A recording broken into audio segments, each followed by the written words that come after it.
You're listening to the Podcast Detroit Network. Visit www.podcastdetroit.com for more information. I said, hey, welcome to the Man Cave Happy Hour. I said, hey, welcome to the Man Cave Happy Hour. We're gonna drink a fine whiskey and smoke a really fine cigar. It is time for happy hour. It is the Man Cave Happy Hour, whiskey, cigars, spirits, and the stories that go along with it. I'm Jamie Flanagan. I am Matthew Fox. And once again, we are uninvited, Still. unannounced, Yep. uninhibited, Kind of. unremorseful, Maybe. A little and bit. a little unhinged. For a Monday? It's the best way to end a Monday, though. I got to tell you. So we are at the Stray Cat Lounge again. Yes. Parked ourselves at the Stray Cat Lounge, and we're doing just a taste. We on are the Man right Cave in Happy Hour. front of the cigar. Yes. The cigars, I see them, I can smell them. They smell amazing. Yeah. Stray Cat Lounge itself is an amazing space. It is a cool spot. Yeah, it really is. It's just the atmosphere in here. It's very, very laid back. Great cigar menu. Yeah. And a great bourbon menu. Great menu altogether. Yep. Really. Yep. And they had a good kitchen as well. Yeah. Yeah, they So- just do a great job here. They do live bands here, Yeah. right? Yeah. I Blues think and rock and top yeah. 40, different nights of the week. There's different themey kind of nights. If you go to their website, they actually do, Tuesday, Wednesdays, they do a lot of stuff. Yeah. So just look at their website. You'll see all their events they have coming up. Jackie does an amazing job Yeah, here, but we so. just kind of charged in the door and plunked ourselves down and Yeah. said, give me a glass with a lipstick print on it. Well, maybe I didn't say that, but that's what I got. That's what you got. No, you did not, liar. Look at that. All right, anyway. But, so, that's chapstick. Okay. Go to the nurse's office. She's got like 600 drawers. All right. But, so, yeah. But, we just want to do just a taste. Just the taste of the man cave. That is it. So we're Yeah. going to give something a whirl and pour a little something in the glass and we're try going to figure it do. out. I think we're doing something here that we've never done before, that I've never personally had. No, I've seen it. Yeah. I've seen it a lot. Was going to do a tour of the distillery. Yeah. Didn't do it because I ended up in too many wineries. Oh, okay. But it's... There's a story. I'm going to Traverse City. Oh, Traverse City, yeah. No, Traverse City. It's Traverse City Whiskey Traverse City Company. Whiskey Company, yes. And that is Traverse City, Michigan, which is, if you hold up your hand It's the northern part of your hand. and you look at your pinky, Yes. and where your pinky and your ring finger come together, Uh-huh. that would be the Leelanau Peninsula. Okay. And that is where Traverse City is at the base of that. Well, there you go. So there's there your you go. You there's now your have a map geography and lesson. You got your little Michigan geography lesson. Got a map in my pocket all the time. And you thought I was just happy to see you. You are always happy to see me. I am. So, so the Traverse City Whiskey Company, Traverse City, Michigan is quite the wine country as well. There's like a whole plethora. There's a whole array of wine companies up there. What is the parallel that it sits on? It's it the I want to 50 say 47. Is it 47 or 47, 57? 46. No, 47, 46. Okay. 47. I think we're at 46 down here in the Metro Detroit area. But All right. and it runs the parallel there. The 47th parallel runs into wine country in Europe, which Okay. is Italy, right? Ah, And right. so It's a Wine country. comparable. Okay. It's not. It has nothing to do with the climate. Not the climate. It's more of the positioning of the. A little bit, yeah. Okay. So, but not entirely, because it is different. But it makes it decent wine country here in Michigan. Huh. And it travels over that parallel runs into Northern California, where a lot of nice wines come from. True as that. well. So Michigan does a little better on their whites than they do on their reds. Okay. Because we have an extreme winter. Really? And We we have still pretty are. extreme summer. But Michigan does a little better on their whites than they do on the reds in, say, Italy or Northern California. But It's a lot of nice stuff up there, Yeah. and one of the other nice new things is newer, right? Traverse City Whiskey Company. Yeah, you think of Traverse City, you think of northern Michigan, you think of, what do you do when you go up north, Jamie? Camp. So Sleep on the dirt. You relax. Yeah. Oh, relax. Yeah, it's relax. You That's relax. what it you is. sit back. It's kind of quaint up there. You It's get very yelled quaint at. up there. That's not how you start a fire. The go wolves up are and going to attack us. You go Can't in put and the trash you there. go in and you enjoy life when you're up in northern Michigan, right? I'm like, whether it's at the winery or a hotel. Can we go to the distillery now? But there's a lot of stuff that goes there's a lot of stuff that goes on up there Yes. too. Snapshot of my life. Folks are active up there. Yes. Right? Oh, yeah, so yeah. that's a very active lifestyle that happens up in northern Michigan. But, one thing that people do when they're active, when they want to unwind and relax, they drink bourbon. Yes. So Traverse City Whiskey Company, they are in the business to create the smoothest, greatest whiskey possible. Oh, okay. Right? So this is actually part of a family family history, a great-grandfather's recipe. Oh. Right, that they have here. Yeah, so it's handcrafted in small batches. Ooh. Where you have the one that are like in the big, big batches and big barrel, whatever. Right. Small batches. That's what kind of Traverse City Whiskey Company is all about. I see you're nosing it right now, I'm too. keep nosy. Yeah, you're talking. I'm nosing. Go. So they really tried to reconstruct the recipe that's been in their family for the last 3 generations, really. All right, that takes you back to Prohibition. Really? So many of these have started like, during Prohibition, we were making gin in our bathtub, and now I have a whiskey company. Here comes the hooch. That's it. All right, so 3 generations of this recipe. Yeah, 3 generations of the recipe. They do this every day. They distill this every day. This is what they're passionate about. Wow. This is their craft, and they do it in small batches. So, and it's directly derived from the great grandfather's patents that he's had out there. So, you talk Prohibition, you aren't very far off, I would imagine. Right. But tonight, what we're going to be sipping on, and earlier we tried something a little bit lesser proof tonight, and now we're going to go a little bit stronger proof. Yes. So we're doing the Traverse City Barrel Proof, the Traverse City Whiskey Company Barrel Proof. So that is anywhere between 115 and 120 proof. Right. But it's never going to be the same every time because it varies by the barrel itself. Right. So anywhere between 115 to 120 is the proof. Okay. For this, right? So we're drinking what exactly? Barrel proof bourbon, Traverse City Whiskey Company. Well, Traverse City's in Michigan, Matthew. So? How can it be bourbon?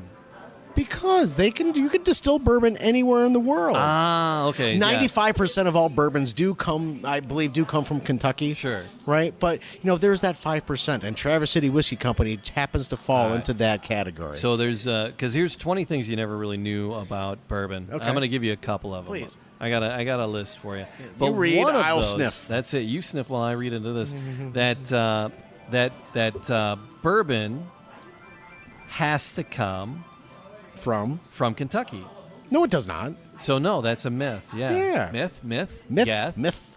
So 95% of the bourbon, yeah, you're right. 95% does come from the Bluegrass State, but there's no law requiring that fact. The requirement is 51% corn, and then aged in virgin American oak barrels. Yes. So that is what makes it a bourbon. So yes, you can make bourbon in Traverse City, Michigan. Yeah. You could make it in Minneapolis if you want to. Sure.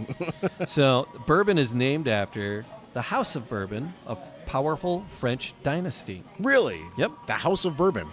Is that Yes. like the Earl of Sandwich? Something like that. In response to the 1791 Whiskey Rebellion, George Washington decided to incentivize disgruntled tax-evading settlers to move towards Kentucky, then still part of Virginia. The governor, Thomas Jefferson, doled out 60 acres of land to each Pennsylvania transplant who agreed to produce native corn. Really? Whiskey, American whiskey, right? Okay. On their land. And the ever Frenchophile Jefferson, right? Jefferson was all about the French.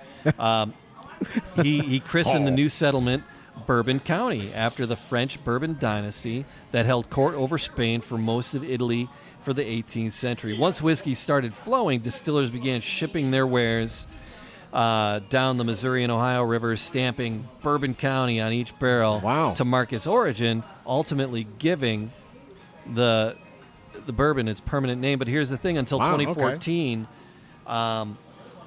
just 5 years ago. Yep, bourbon wasn't produced in Bourbon County, so there was a hiatus there. It had been dry since the Volstead Act in 1919. So from 1919 to 2014, bourbon wasn't made in Bourbon County.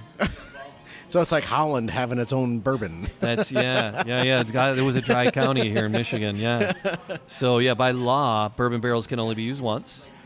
The number of barrel of bourbons outnumber people in Kentucky. So there's more barrels in Kentucky than there are people in the entire state of Kentucky. That's hysterical. Bourbon has no minimum aging, right? No, so you can put it in the barrel and take it right back out. Yeah. But you can only use it once. So there's no minimum aging on the barrel. God, there was a few years back, there was a shortage of barrels at one point in time. Yeah. Because the demand for it, because just in Michigan alone, the whole bourbon trade, the whiskey trade really just took off. And there was a shortage of barrels. There was a wait of at least almost sometimes 2 years to get a barrel to put your juice in. Yeah. Right? Yeah. So, we were talking to somebody down on Royal Oak, right? Motor City Gas, right? And we were talking down there. The struggle with barrels. The struggle with barrels, right? So the struggle is real, people. Yeah. The struggle is. If you're gonna make your own whiskey or bourbon, if you're gonna make your own bourbon, you gotta have a business plan. You gotta have, gotta have a good source for barrels. Exactly. So you need to put your juice somewhere, but have the barrel before you have your juice. The barrel is a big part of the story. It's the entire part of the story, because you have to put. That's what you have to make it bourbon. It has to be that virgin American. It's so hard barrel. not to drink this, right? I know, right? So all right. So I got two more for you. Bourbon is America's only native spirit. Bourbon is America's only native spirit. On May 14th, native spirit. I don't know. I'll read the rest of it so we understand. On May 14th, 1964, Congress adopted a resolution declaring bourbon a distinctive product of the United States. So you can make whiskey, right? Because you can make whiskey anywhere, right? But bourbon can only be made in the United States. Really? Yes. So, according to the Act of Congress in 1964, it's a distinctive product of the United States, stating that no whiskey produced outside the United States can label itself bourbon or be sold as bourbon within the United States, cementing the patriotic liquor's role in American history. Soon after, the federal standards of identity for distilled spirits set forth a series of strict guidelines distillers must abide by in order to label their whiskey bourbon. Really? So it's legislated. Yeah. And then one other fact for you. During Prohibition, bourbon was legally allowed if you had a doctor's note. That's great. It's kind of like my support animal. It's my emotional support bourbon. Does that roll behind you? Is it a bar that rolls behind you? Yeah, the emotional support bar. Posted that thing on Facebook. Yes. So the emotional support, or my emotional support bourbon. So during Prohibition, some production was allowed for medicinal purposes, but so it was cut way down. Wow. That's how some of the distilleries survived and were able to continue doing what they were able to do on levels of legality. Yeah. Because they were. Being he needs this to live, Doc. Yeah, that's it. So all right, fair enough. And there's a bunch more. There's a bunch of other fun ideas, but we'll get to more of those. That's pretty fun. Yeah, so that's it. But we're looking at because the story of Traverse City whiskey goes back to the Prohibition era, right? Right. So getting a doctor's note, and you didn't have to make it in your bathtub. And you could try. And so that brings us back to today with Traverse City Whiskey Company and the barrel proof bourbon, which is what we have in front of us. So it's a mash. The mash is it's a corn, it's rye malted barley. Okay. Percentages I don't have here. All right. So I do apologize for that. Not doing my homework here.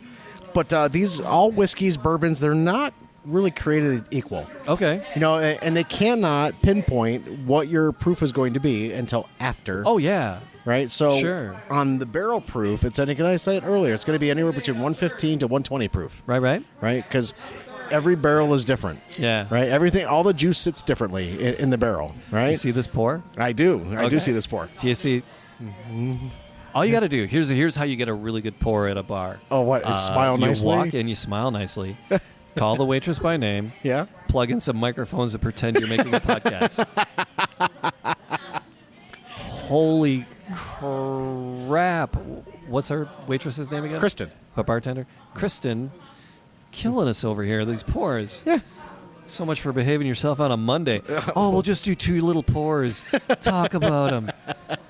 Hey, it's Kristen's just, destroying it's just us the over taste. here. Just a taste. Just the taste of Just a life holy later. shiitake mushrooms. All right. Tomorrow's gonna suck. No, it's Yeah. So yeah, the barrel proof bourbon. Yes. Give it a nose, Jamie. Tell me what you think. it's soft. It's soft, and I'm does- not getting a ton out of it. Yeah, I'm not getting a ton not out of the super nose. strong. Yeah, it doesn't smell super strong.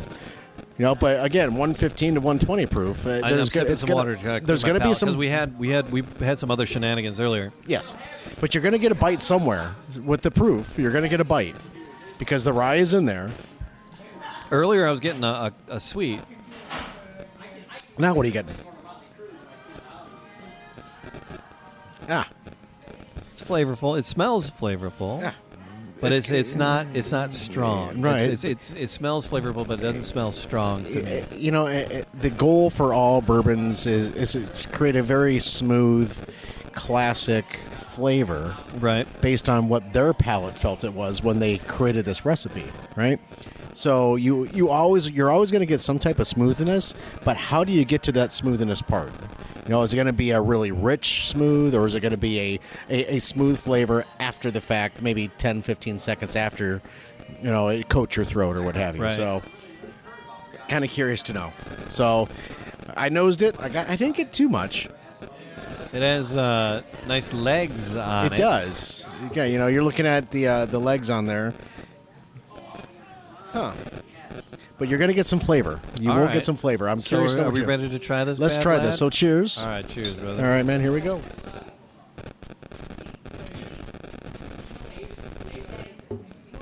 That's really light. For me, that's got a really light feel to it. It's very clean. Yeah. It's got a clean taste, but it's very light. So most of your micro distilleries, and I wouldn't really call Traverse City a micro distillery anymore. No, not at all. Because they distribute pretty far and wide. Okay. They're producing. I'd be interested to see what their production level is compared to they're not a big dog. I mean, they're not like No, a it's JD or anything. it's but it's small batches they here. They do produce. And there's that alcohol taste to Yeah. it. There is a taste to it.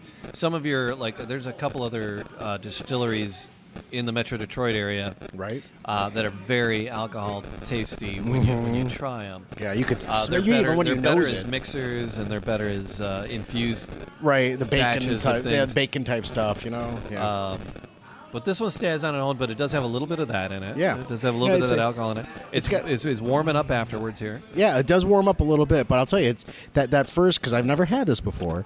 That first experience, it was light, and it was smooth on the back end too. But it still hung around, and that's where you were getting that spice on the back end.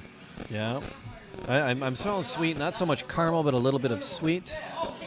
Yeah, as am I. Not much on the spices, a little bit of floral. It's got a really nice golden hue to it as well. Yeah. It really. And for being barrel proof, it's not as dark as I thought. I think it would be. Wow. Okay. All right, diving in again. Diving in again. Okay. That second one, you let it linger a little bit before you swallow. Before you swallow the bourbon, you get a little bit more of a spice on that. Yeah, there's a blast of spice if you let it linger Yeah. in there. Because that first one that we did, you actually just drank it, Straight just let down, it straight yeah. down. Second one, you let it linger, and the third one, we're gonna chew. Yeah. Yeah, but when you let it linger for a little bit, you Yeah. get that spiciness a little bit more, There is, yeah. There's so a you little can bit. really tell. Huh.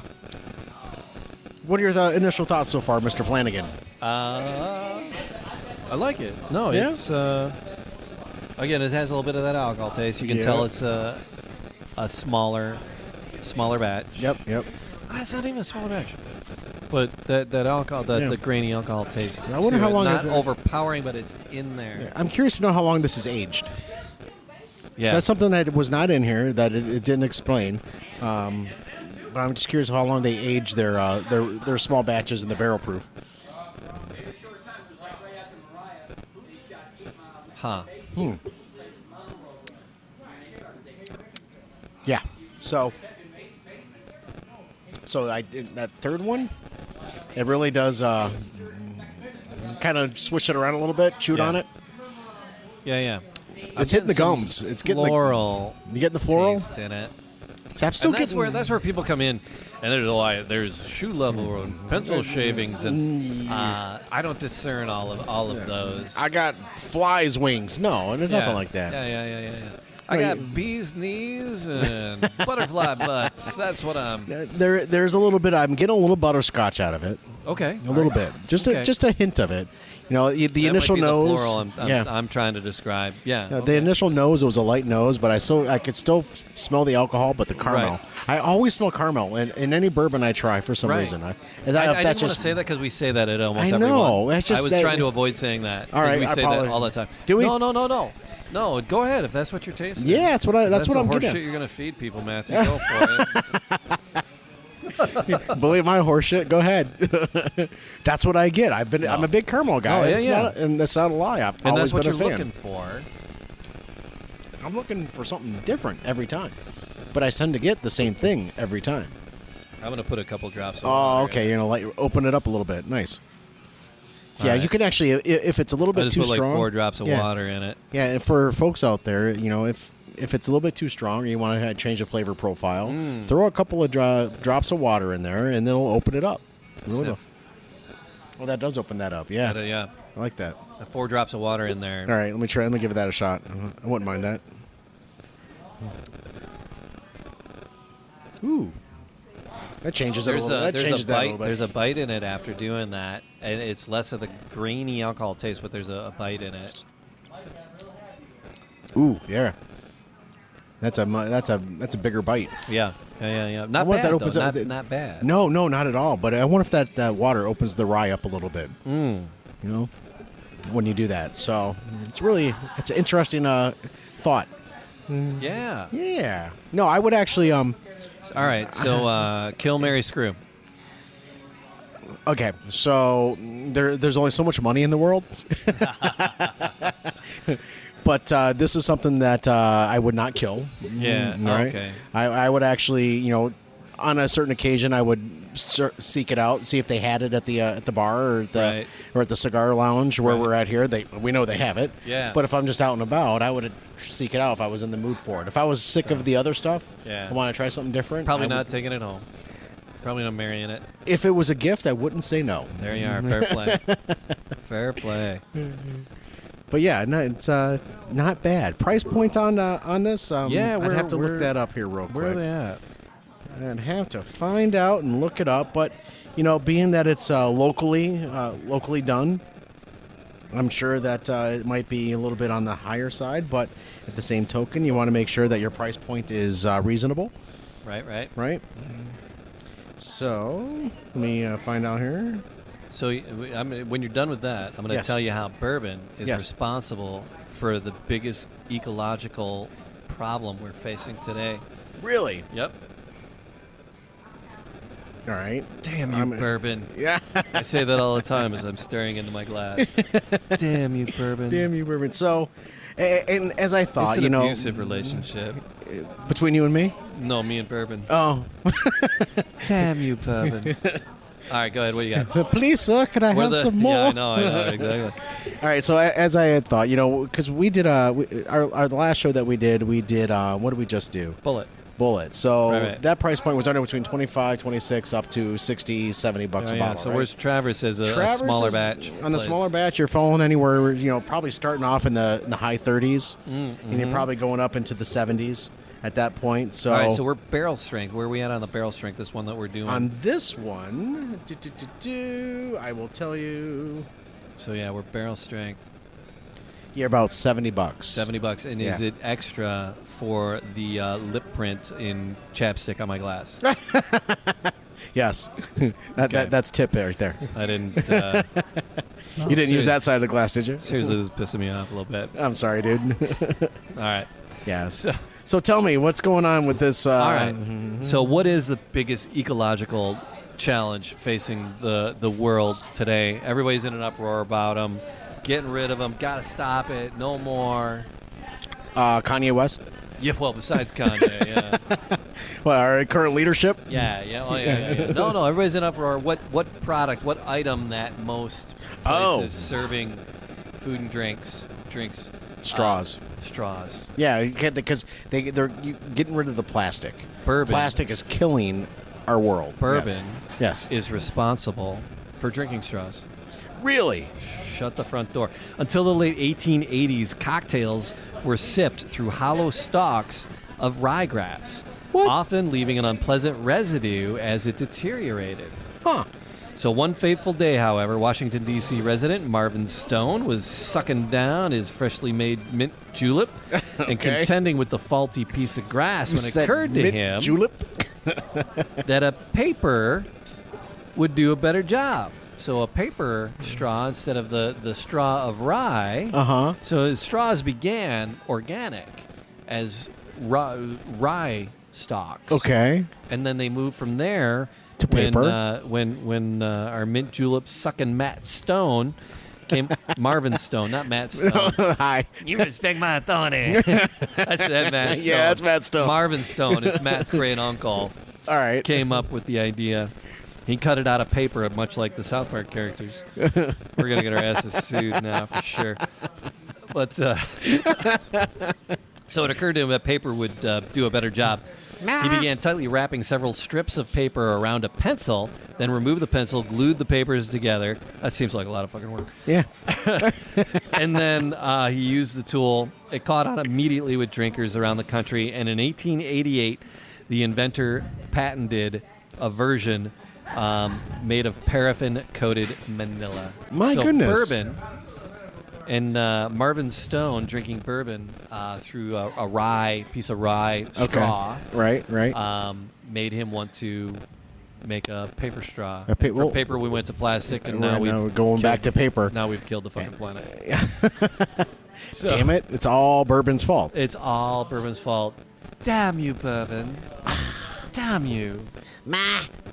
Answer the door. That's it. So, The Traverse City Whiskey Company. yeah.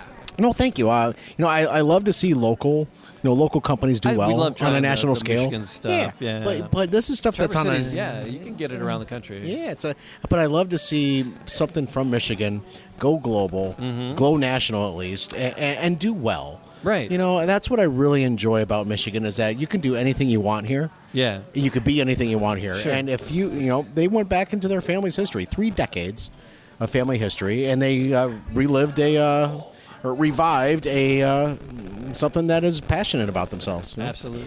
So now we advocate for Michigan all the time because Right. we're Detroit boys, Michigan boys. Traverse City is worth it's a destination. It's worth a visit. Yeah. for sure. If you are a fan of the History Channel, Sure. do you know how this ties into the History Channel? Please, share. I No? don't. No. You don't know? Had you ever watched The Curse of Oak Island? No. Shut up. No. I got a new show for you, Matthew. Okay, That's thank you. Our I need next, something. that's our next podcast is Oak Island on Oak Barrels. Oak Island on Oak Barrels. That's it. Okay. Going all the way back to the Knights Templar. No, it's the History Channel. It's the Mystery of Oak Island. All right. 2 brothers, Marty and his brother. McFly? No, Doc? yeah, I don't know. But now I want to say no, it's not Gary. Shit. So It's all good. Marty, but anyway, We'll find out. Stay but tuned. The 2 brothers, right? They're a little older than me. Okay. So back in the 60s, they read a Reader's Digest story about this Oak Island mystery. And so it's just off the coast of Nova Scotia. Wow. And there's an island called the Oak Island. and it's rumored to have buried treasure. Okay. Treasure. So back in the Excellent. mid 1800s, I do believe, They found these boys who had just rowed out to the island and were kicking around. They're like, "Oh, this is weird. There's just a depression in the ground here. There's this crazy pulley-looking thing in the tree." Was there a singing bush there too? I think so. And they started scratching around, and then they found like a layer of logs, and they dug those out, and then they went down another 10 feet, and there was another layer of logs. So all the way, and then they started excavating it. And they found some links of gold and a tablet with some things. Really? And so this is the mystery of Oak Island. And so this Reader's Digest story, these two young men got fascinated with it, and they bought the island. It's like into its 9th season, and they're excavating. The Oak Island in the 30s. Is it the Discovery Channel? And the History Channel. History On Channel. the History Okay. Channel. The The Curse of Oak Island. Yeah. And so people have been searching this island for this lost treasure. And there's all sorts of, suppositions as to what it is. That the Ark of the Covenant is buried there. Oh, wow, okay. And the Knights Templar and all Right, their right. gold. And Mr. Thomas Jefferson, They're tracing back Roosevelt Holy crap. was one of the diggers, one of the people, a former president was one of the people there as a young man. Wow. Searching for gold. It's this amazing story. Anyway, one of the two brothers has a winery in Traverse City. Okay. So it's called Mari's Vineyard, M-A-R-I, Mari's Vineyard. All right, so you're thinking It's road trip or? Oh, Colleen and I have gone already. Oh, okay. Oh, yeah. Oh, no. So, but it's really, if you're a History Channel fan, it's a great show. It's really repetitive. Those History Channel shows, they really loop back on each other and they really stretch it out to get a whole season out of it. But Is that through your it's a Roku? pretty Is that through your fascinating- Roku channel? Through a Roku channel that you can have? Because I have Roku. Yeah. Or through you your cable gotta- subscription. Yeah, you got to get through. Yeah, you got to get through your cable. Okay, You fair can enough. get like the last season. Okay. But I think there are like 6 seasons, so you need the History Channel app to get all them. of the seasons. But Got you can it. get this last 1 or 2 seasons. Okay. Through just through your. I'll look into your that. thing. Thanks for sharing. Yeah. It's an interesting thing. But the guy owns one of the wineries there In Traverse City. In Traverse City it's a great wine tour. It's a great little. You just drive up and down, or have somebody drive you up and down and hit all these. Fun. We love Black Star, is another winery that we really, really love up and down there. Huh. And then there's another one, Bowers Harbor. You and your bride did quite the tour up there. Yeah, we did our honeymoon. We wanted to keep our money in Michigan, and so we did our honeymoon in Traverse City, and we did a little wine tour for our honeymoon. Nice. Yeah. But Bowers Harbor, kind of crossing the streams there with our other podcast, Animal Talk. Don't cross the streams. Don't cross the streams. Don't look into the light, Ray. I looked into the right. Hey, Ray. Don't Ray. look at that. If a god asks you, if somebody asks you if you're a god, you say You yes. say yes. Get her, Ray. That's your plan. Get her. No, that's something that's But Traverse City, it's and the Traverse City Distillery, the Yes. Traverse City Whiskey Company, Yes. has a nice distillery you can visit as well. Cool. Yeah. And then just a ton of vineyards. So it is an incredible destination. And then the lakes and the inlets there. Oh, man. it's really nice. It's a really nice trip. I got some So- time coming up. I got some time off coming up here pretty soon. So if people are looking for a soon, unique destination, if you like wine or you like the whiskeys, Yeah, or if you like golf. cherries. The Traverse City is known for the cherry Cherries, festival. They have yep. a cherry festival in the middle of the summer. So it's actually the weekend before 4th of July is the big cherry festival. All right. It's quite the destination. A plug-in for Michigan, but it's good stuff. But So there you go. I finished mine. Oh, I'm almost done. All right, so there you go. I think. Well, and I guess we should end it. No, mancavehappyhour.com and Find us all on the socials. Like, subscribe. Thank you for listening. WHBJ plays us. Hutch and the boys in there, all in the chat room. So thanks for playing the Man Cave on that, some digital radio. Yes. And cheers. Cheers, my friend.